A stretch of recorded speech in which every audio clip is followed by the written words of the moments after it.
Gente amada do meu coração, a paz. Estou aqui com o meu amado Bispo Flori, aqui da Igreja Palavra Viva Church de Florianópolis, uma igreja que tem salvado muitas almas, graças a Deus, pela ação do Espírito Santo de Deus.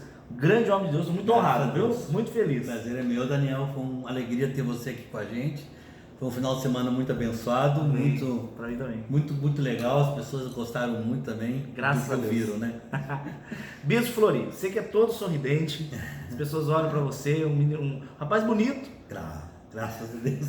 Mas acima de tudo, o que interessa é que é um homem cheio de Espírito Santo de Deus, muita sabedoria. Amém.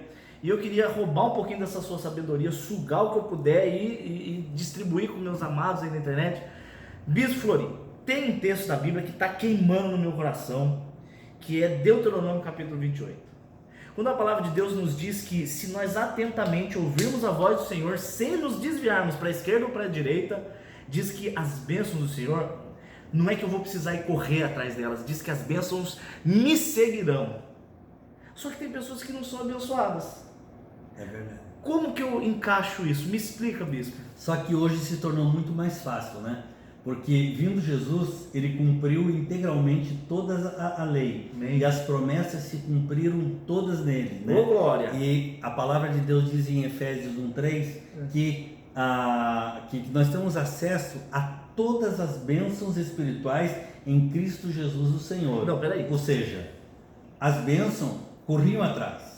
Elas, no Velho Testamento, corriam atrás. Eu precisava fazer algo para a bênção chegar. Para a bênção chegar. No Novo Testamento, as bênçãos já estão em mim. Oh, glória! Por uma conquista plena que Jesus fez na cruz do Calvário por todos nós. Ou seja, todo o acesso à bênção já é uma realidade da minha vida. Acontece é que muitas pessoas hoje estão querendo correr atrás da bênção, não é? É religiosidade. É religiosidade. Então, por isso que elas são frustradas. E é apenas um reconhecimento daquilo que Jesus já fez por mim e que já me disponibilizou tudo isso na minha vida, e eu não coloquei isso em prática através da fé, crendo no poder da sua palavra, né? Que interessante. Então, quando a gente lê, por exemplo, pessoas falando assim, o melhor de Deus está por vir, essa afirmação está errada. Essa afirmação está completamente errada. O melhor de Deus já veio, que era Cristo, e em Cristo eu já tenho todas as bênçãos. Eu já tenho todas as bênçãos. Então, o melhor de Deus já veio. Porque o melhor de Deus era o seu Filho. Oh, aleluia. Que já foi entregue por nossos pecados e ressuscitou para a nossa justificação. Glória! Gente, ou seja, é um fato que já aconteceu, como eu estudei direito, né? É um ato jurídico perfeito. Aí eu não sei, não é minha área. Ou seja, é um julgamento transitado e julgado. E você não pode ser condenado pela mesma coisa ao mesmo tempo. É um direito adquirido já. Maravilha. Que eu tenho todo o direito a ter esse acesso pela fé na palavra de Deus. Pelo novo e vivo. Essa palavra de Deus que é Jesus, que é o verbo que se fez carne. Aleluia. Pelo novo e vivo caminho eu tenho acesso direto a Deus. Exato. Olha que incrível, gente. Gálatas no capítulo 3, ele diz no verso 16 assim, que as bênçãos, as promessas foram feitas a Abraão e ao seu descendente. A própria Bíblia diz que, ela frisa, não diz descendentes como dizendo um povo ou muitos, como alguns entendem. Mas a bênção foi dada ao seu descendente, que é Cristo. Exato. Porque Jesus de Nazaré veio de forma humana da linhagem de Abraão. Então as promessas que foram feitas a Abraão foram para ter o seu fim em Cristo. E quando eu me torno um com ele, através do batismo, Romanos capítulo 6, eu morro com ele, mas eu ressuscito com ele, me torno um com Cristo, as bênçãos prometidas por Deus a Jesus passam a ser as minhas também. Passam a ser minhas, porque Jesus adquiriu exatamente por meritocracia. Jesus, ele teve o cumprimento da lei. Jesus ressuscitou exatamente porque ele era justo. Maravilha. Ele tinha meritocracia. Ele fez realmente para merecer. Graças a Deus por Só isso. que ele transferiu isso para todos nós. Meu Deus. Porque ele veio como o unigênito de Deus. Aleluia. E se tornou primogênito. Aleluia. Entre muitos irmãos. Ou Aleluia. seja, ele distribuiu todo esse direito adquirido para a descendência dele, que somos eu, você e todos aqueles que creem que Jesus é o Senhor e Salvador da sua vida. Gente, Jesus, ele leva a minha culpa e ele leva a minha morte e me dá a glória dele e a vida dele.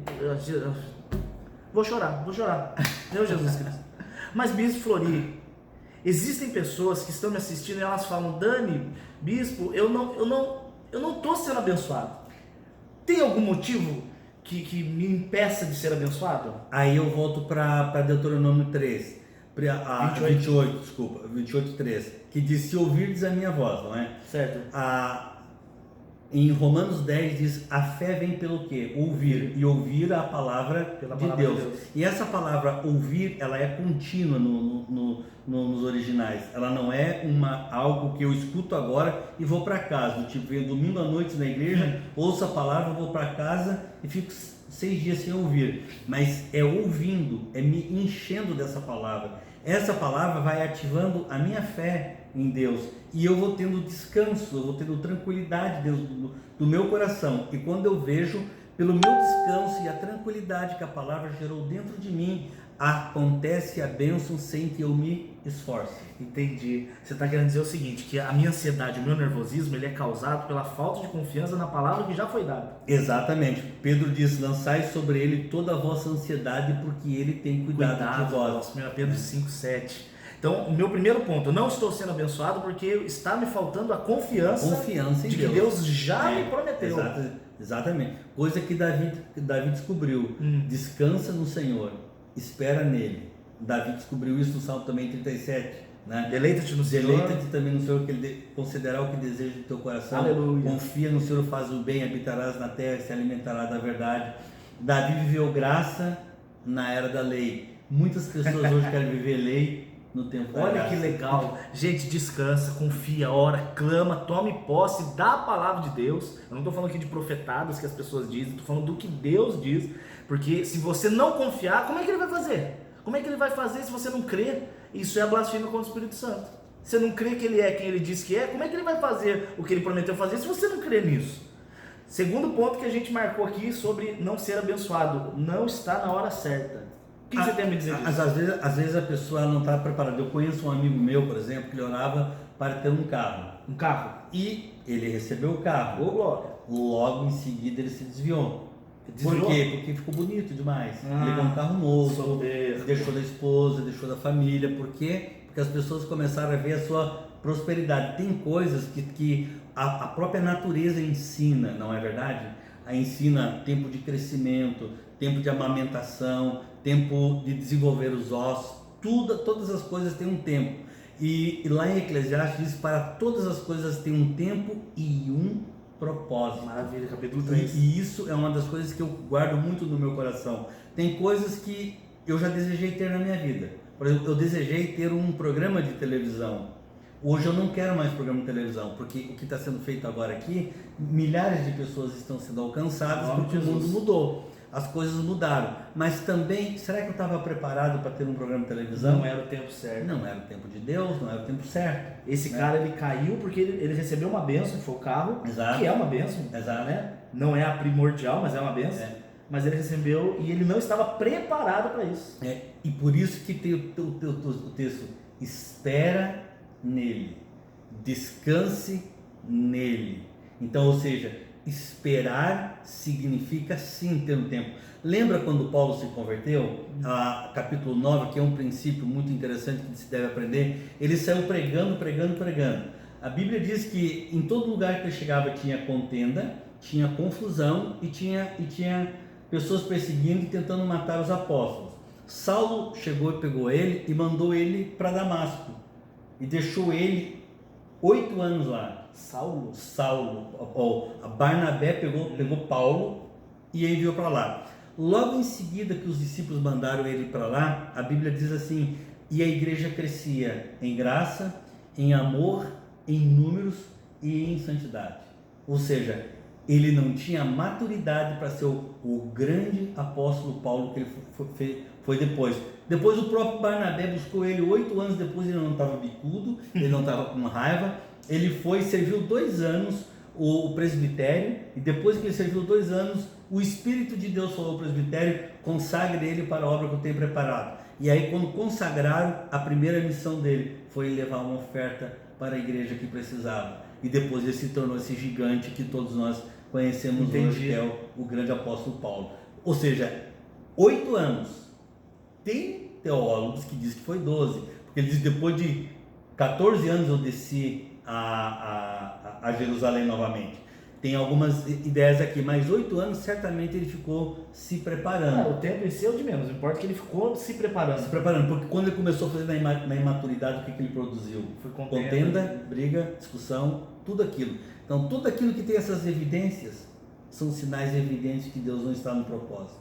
Mas não quer dizer que ele não te chamou para aquilo, às vezes não é só a hora certa. Não é a hora certa, é o tempo que tu tem que esperar para que as coisas maturem e venham a acontecer. Um exemplo claro, o rei Davi. O rei Davi foi ungido. Exato. Ele já era o rei, Deus já tinha reconhecido-o como rei. Exato. Essa bênção já existia, mas não era a hora certa. Deus ainda esperou ele, cozinhou em azeite, para que na hora certa se manifestasse. Exato. Tem um livro muito lindo que chama O Perfil de Três Reis, que fala sobre Davi e Saul, né?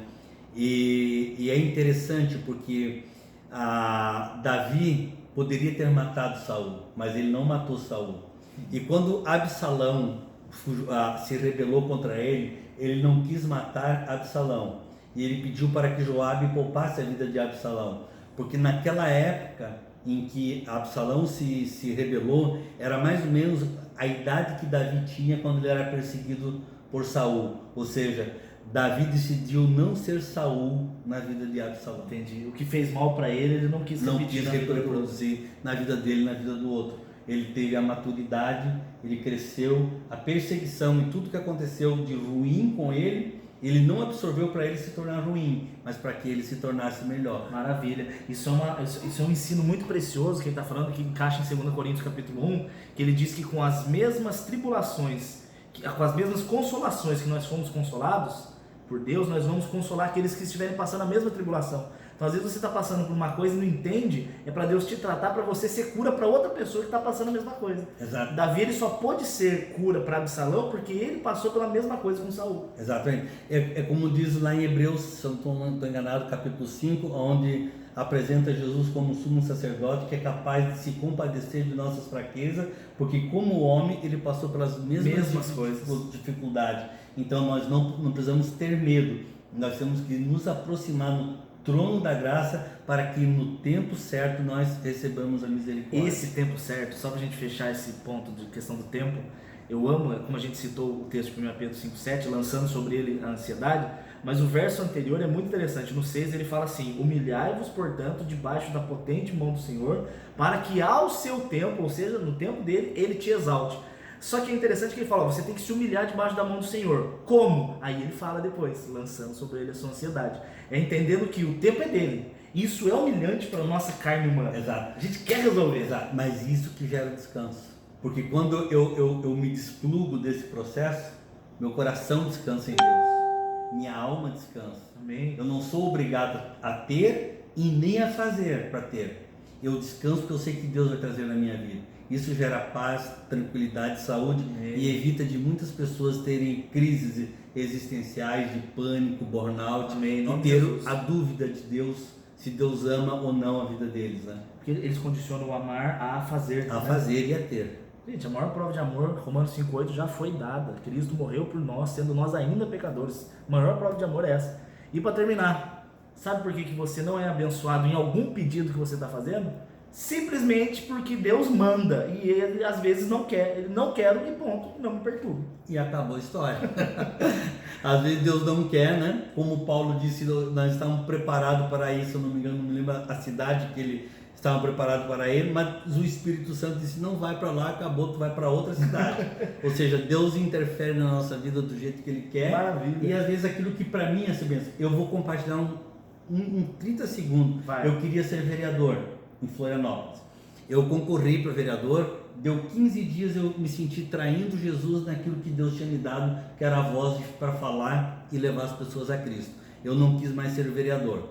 Eu mandei parar a campanha, parei tudo, fiquei na igreja e deixei a coisa rolar, assim mesmo quase eu fui eleito, tá? Naquela gestão houve um escândalo aqui dentro da cidade que foi terrível na Câmara de Vereadores, foi caçado presidente, Jesus. caçado vereador, e a pessoa que ganhou no meu lugar passava na igreja zombando. Hoje ela tem mandato de prisão. Misericórdia. Deus Então, te livrou, na verdade. Deus me livrou. Não era algo que Deus queria para minha vida. E Era você algo que insistiu, Deus- né? O Espírito já estava insistiu. falando para não fazer. E o Espírito não estava falando, não tinha um segundo de paz para fazer aquilo. Meu Deus. Mas Deus me poupou daquilo, porque não era algo que Ele queria para minha vida e eu tinha como bênção para mim aquilo. E a gente às vezes trata como o não de Deus como uma coisa ruim, né? Uma coisa ruim. É correção de rota. Ele está Exato. fechando uma porta para te guiar para a porta certa. Exatamente. E na cabeça da gente, a gente arruma também versículos bíblicos, né? Bom, mas se eu for vereador, eu vou poder ajudar a pessoa, vou poder ajudar... Ninguém ajuda ninguém, gente. Nós ajudamos as pessoas através do que nós estamos fazendo aqui, falando de Jesus, falando do amor de Deus Amém. pela vida das pessoas. É a maneira mais concreta e mais eficaz e eficiente que eu conheço. É compartilhar que Jesus ama as pessoas. Amém. Gente, Deus tem um propósito para você, tá? Deus não quer que você seja discípulo nosso, discípulo de pessoas. Você pode aprender com pessoas, mas Ele quer que você seja discípulo dele, para você viver o que Deus tem para você. Deus tem uma vida fantástica para você. E parte primeiro de se arrepender e segundo crer, conheça as Escrituras, saiba o que Deus tem para você. Deus tem muito para fazer na sua vida, em nome de Jesus. Quer deixar uma palavra final para eles? Que Deus te abençoe firme. O Salmo 23 é a graça de Deus como um banquete. Te serve nela pela fé. Em nome de Jesus, que o Senhor tenha falado contigo, viu? Amo vocês, beijo grande, beijo Flori, já te amo demais, viu? Amém. Tchau, gente.